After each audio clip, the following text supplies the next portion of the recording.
Metanoia ministries YouTube ചാനലിലേക്ക് അവർക്കും സ്വാഗതം. നമ്മൾ 3-ാം അധ്യായം പഠിച്ച് തീർന്നു കഴിഞ്ഞ എപ്പിസോഡിൽ നമ്മൾ 4-ാം അധ്യായത്തിലേക്ക് പ്രവേശിക്കുകയാണ്. ഈ 3 അധ്യായം കഴിഞ്ഞപ്പോൾ ചില കാര്യങ്ങൾ നമുക്ക് മനസ്സിലായി എന്ന് വിചാരിക്കുന്നു. ചില കാര്യങ്ങൾ എന്ന് പറഞ്ഞാൽ എല്ലാ മനുഷ്യനും പാപത്തിൻ്റെ കീഴിലെയാണെന്നും മനുഷ്യനെ ആർക്കും അതിൽ ഒഴിഞ്ഞു മാറാൻ പറ്റത്തില്ല എന്നുള്ള കാര്യങ്ങളാണ് ആദ്യം പറഞ്ഞു വന്നത്. പിന്നീട് കഴിഞ്ഞ അധ്യായത്തിൽ നമ്മൾ യേശുവിൻ്റെ രക്തത്താൽ അതിൽ വിശ്വസിക്കുന്നവർക്ക് നീതീകരണം കിട്ടി എന്നാണ് നമ്മൾ പഠിച്ചത്.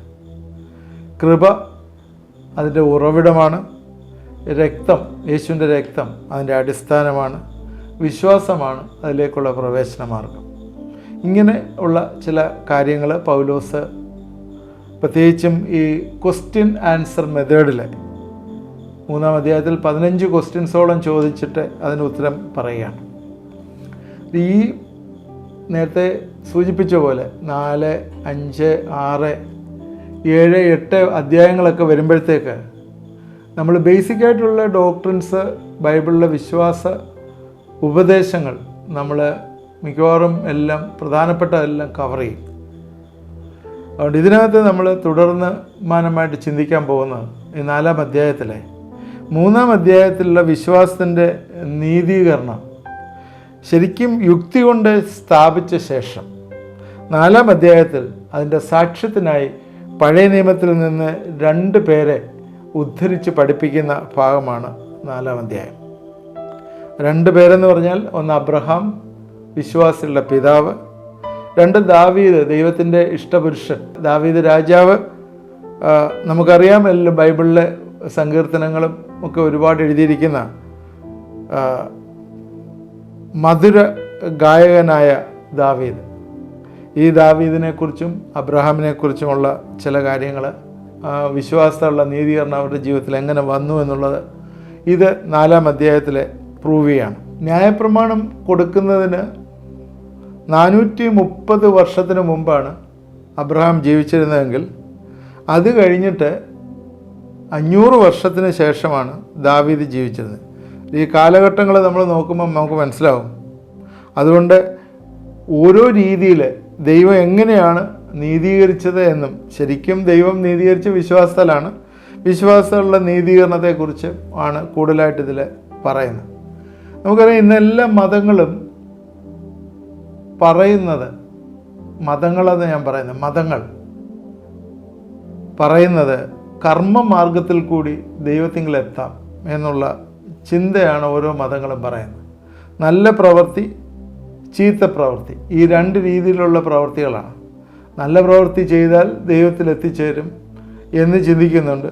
ചീത്ത പ്രവൃത്തി ആരെങ്കിലും ചെയ്യുകയാണെങ്കിൽ അതിനുവേണ്ടി ദൈവം അത് മറന്നു കളയാനോ അല്ലെങ്കിൽ ദൈവം അത് ഓർക്കാതിരിക്കാനോ പല രീതിയിലുള്ള ആചാര അനുഷ്ഠാനങ്ങൾ, പൂജകൾ, അല്ലെങ്കിൽ യാഗങ്ങൾ, ഈവൻ ശരീരത്തെ പീഡിപ്പിക്കുന്ന കാര്യങ്ങൾ, ഇതെല്ലാം ചെയ്യുന്നുണ്ട്. ഇതെല്ലാം തന്നെ പ്രവൃത്തി കൊണ്ട് നീതീകരിക്കപ്പെടുന്ന ഒരു കാര്യം, കർമ്മമാർഗം. ചില റിലിജിയനിലത് അങ്ങനെ വിശ്വസിക്കുന്നുണ്ട്. നീ ചെയ്യുന്ന പ്രവൃത്തി അനുസരിച്ച് നിനക്ക് വീണ്ടും ഒരു ജനനമുണ്ടാവും. ആ ജനനത്തിൽ നീ അങ്ങനെ ഏത് രീതിയിൽ പ്രീവിയസ് ആയിട്ട് നേരത്തെ എങ്ങനെ ജീവിച്ചോ, ഈ ലോകത്തിലെ ഈ ശരീരത്തിലെ ഏത് രീതിയിൽ ജീവിച്ചോ ആ രീതിയിൽ നിന്ന് ഉള്ള ചില മോക്ഷം അടുത്ത ജന്മത്തിൽ നിനക്ക് കിട്ടും എന്നൊക്കെ പഠിപ്പിക്കുന്ന കാര്യങ്ങളും ഒക്കെ ഉണ്ട്. ഞാൻ അതിലേക്ക് കൂടുതലായിട്ട് കടന്നു പോകുന്നില്ല. എന്തായാലും പ്രധാനപ്പെട്ട മിക്കവാറുമുള്ള എല്ലാ മതങ്ങളും പഠിപ്പിക്കുന്ന കർമ്മമാർഗത്തിൽ കൂടി ദൈവത്തെ പ്രസാദിപ്പിക്കാം അല്ലെങ്കിൽ ദൈവത്തെ കാണാം എന്നാണ് പല മതങ്ങളും പഠിപ്പിക്കുന്നത്. അതുപോലെ തന്നെ ദൈവത്തെ അന്വേഷിച്ച് മനുഷ്യൻ പുറപ്പെടുന്നതും കാണുന്നുണ്ട്. അവൻ്റെ ഉള്ളിൽ ദൈവത്തെ അന്വേഷിക്കാനുള്ളൊരു ത്വരയുണ്ട്. നേരത്തെ പറഞ്ഞതുപോലെ നേരത്തെ എപ്പിസോഡുകളിൽ ഞാനത് പറഞ്ഞിട്ടുണ്ട്. മനുഷ്യൻ്റെ ആത്മീയ ഘടകം അത് ദൈവവുമായിട്ട് ബന്ധപ്പെട്ടിരിക്കുന്ന ഒന്നാണ്. അതുകൊണ്ട് അതിന് സാറ്റിസ്ഫാക്ഷൻ കിട്ടാനായിട്ട് മനുഷ്യൻ ദൈവത്തെ അന്വേഷിച്ച് പല സ്ഥലങ്ങളിലും പോകും. അങ്ങനെ പലരും പോകുന്നുണ്ട്. അന്വേഷിച്ച് പോയി അവിടെ ചെല്ലുമ്പോൾ അവർക്കൊരു ആത്മനിർവൃതിയൊക്കെ വന്ന് അത് നല്ലതായിരുന്നു എന്ന് പറഞ്ഞ് പലയിടത്തും പോയി സ്നാനം ഡിപ്പ് ചെയ്യുന്നുണ്ട്. അതുപോലെ പലയിടത്ത് പോയി പൂജ നടത്തുന്നുണ്ട്, മലകൾ കയറുന്നുണ്ട്, കുരിശ് ചുമക്കുന്നുണ്ട്. ഇങ്ങനെ പല രീതിയിലുള്ള കാര്യങ്ങൾ എല്ലാ കമ്മ്യൂണിറ്റിയും ഇത് ചെയ്യുന്നുണ്ട് എന്നുള്ള സത്യമാണ്. എന്നാൽ 4-ാം അധ്യായത്തിലോട്ട് നമ്മൾ പ്രവേശിക്കുകയാണ്. 4-ാം അധ്യായത്തിൽ കുറച്ച് വാക്യങ്ങൾ ഇന്ന് വായിക്കാം. ഒരു 1-2 വാക്യം വായിച്ചാൽ മതിയാവുമെന്ന് ഞാൻ വിചാരിക്കുന്നു. അതിൽ കൂടുതൽ നമുക്ക് അങ്ങോട്ട് പോകാനായിട്ട് സമയമില്ല. എന്നാൽ നമ്മുടെ പൂർവ്വപിതാവായ അബ്രഹാം ജഡപ്രകാരം എന്ത് പ്രാപിച്ചു എന്ന് പറയേണ്ടു. അബ്രഹാം പ്രവൃത്തിയാൽ നീതീകരിക്കപ്പെട്ടു എങ്കിൽ അവനെ പ്രശംസിപ്പാൻ സംഗതിയുണ്ട്. ദൈവസന്നിധിയിൽ ഇല്ലതാനും തിരുവെഴുത്ത് എന്ത് പറയുന്നു? അബ്രഹാം ദൈവത്തെ വിശ്വസിച്ചു, അതവനെ നീതിയായി കണക്കിട്ടു എന്ന് തന്നെ. 3 വാക്യം ഞാൻ വായിച്ചത്. പൂർവ്വപിതാവായ അബ്രഹാം, അതിൽ പറയുന്ന ഇതാണ് 3-ാം വാക്യത്തിലെ അബ്രഹാം ദൈവത്തിൽ വിശ്വസിച്ചു, അതവന് നീതിയായി കണക്കിട്ടു. അബ്രഹാമിൻ്റെ ജീവിതത്തെക്കുറിച്ച് ചുരുക്കമായി ഒന്ന് ചിന്തിക്കണം എന്ന് വിചാരിക്കുന്നു.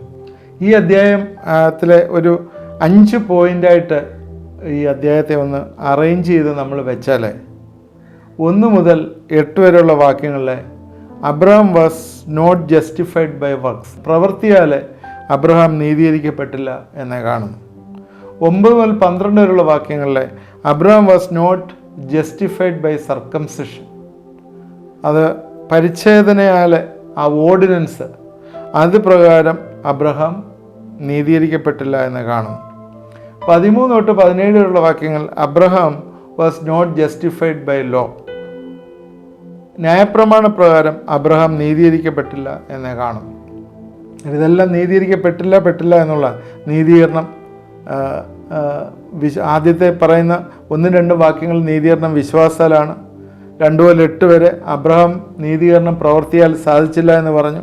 9 മുതൽ 12 വരെ അബ്രഹാം പരിച്ഛേദനയാൽ ഇത് നീതീകരണം പ്രാപിച്ചില്ല.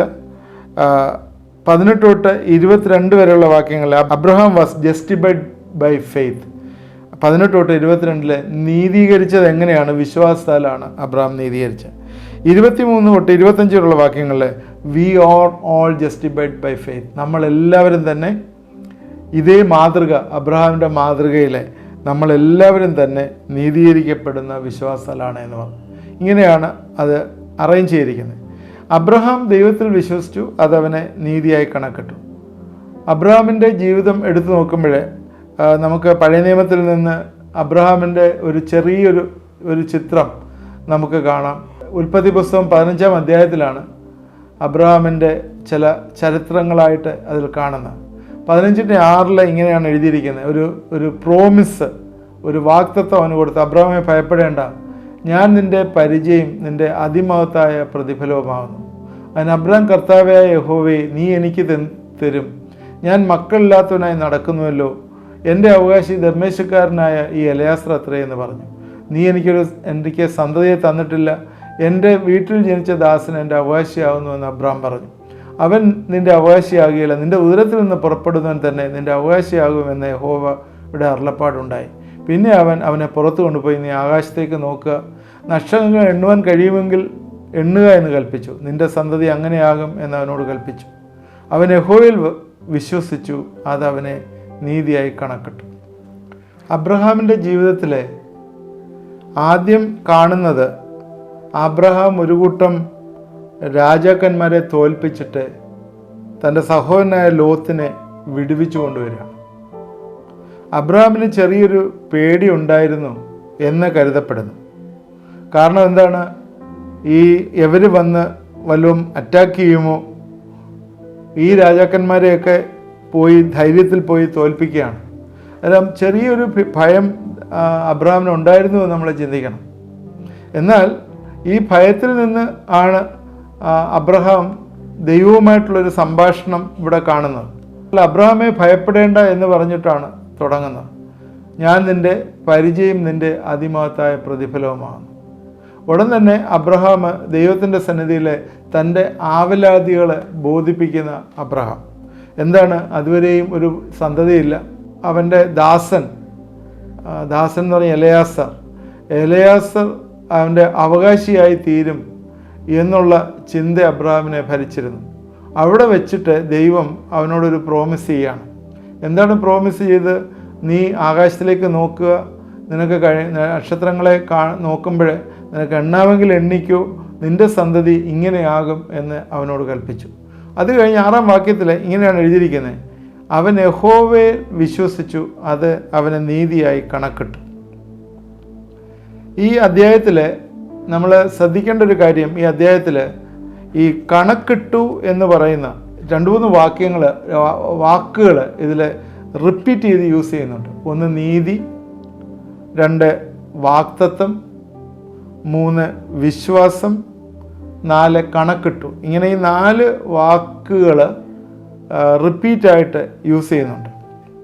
നിങ്ങൾക്ക് നിങ്ങളുടെ ബൈബിളിൽ ഒക്കെ ഇതൊന്ന് നോട്ട് ചെയ്ത് മാർക്ക് ചെയ്ത് അടുത്ത എപ്പിസോഡ് വരുമ്പോഴത്തേക്ക് ഇതൊക്കെ ഒന്ന് എണ്ണി തിട്ടപ്പെടുത്തി എത്ര പ്രാവശ്യം നീതി എഴുതിയിട്ടുണ്ട്, എത്ര പ്രാവശ്യം കണക്കിട്ടു എന്ന് എഴുതിയിട്ടുണ്ട്, എത്ര പ്രാവശ്യം വിശ്വാസമുണ്ട്, എത്ര പ്രാവശ്യം വാക്തത്വമുണ്ട് എന്നുള്ള കാര്യം ഒന്ന് നോട്ട് ചെയ്തത് നല്ലതാണ്. കാരണം നിങ്ങളും ചേർന്നൊന്ന് പഠിക്കുന്നത് നല്ലതാണ്. ഞാൻ ഒരു ക്ലൂ മാത്രം ഞാനത് പറയാം. കണക്കിട്ടു എന്ന് പറയുന്ന കൗണ്ടഡ് 11 പ്രാവശ്യം ഈ അധ്യായത്തിൽ കണക്കിട്ടു. അത് ഇംഗ്ലീഷിലെ കൗണ്ട് എന്നും കൺഫേംഡ് എന്നും ഒക്കെ ആയിട്ടുള്ള വാക്കുകൾ യൂസ് ചെയ്യപ്പെടുന്നുണ്ട്. അങ്ങനെ 11 പ്രാവശ്യം ആണ് കണക്കിട്ടു എന്ന് പറഞ്ഞ് എഴുതിയിരിക്കുന്നത്. പുതിയ നിയമത്തിൽ മുഴുവനായിട്ട് 41 പ്രാവശ്യം ഉണ്ട് എന്ന് പറയുന്നു കണക്കിട്ടു എന്ന് പറഞ്ഞ്. അത് തന്നെ പൗലോസ് തൻ്റെ ലേഖനത്തിൽ കൂടി 35 പ്രാവശ്യം കണക്കിട്ടു എന്ന് പറയുന്ന വാക്ക് ഉപയോഗിക്കുന്നു എന്ന് പറയുന്നു. എന്തായാലും ഇങ്ങനെ ഇതിനകത്ത് നമ്മളിപ്പം വായിച്ച് അവന് നീതിയായി കണക്കിട്ടു എന്നുള്ളതാണ്. പൂർവ്വപിതാവായ അബ്രഹാമിൻ്റെ പേര് തന്നെ ഉന്നതനായ പിതാവ് എന്നുള്ളതാണ്. അബ്രാം എന്നുള്ള വേർഡാണ്.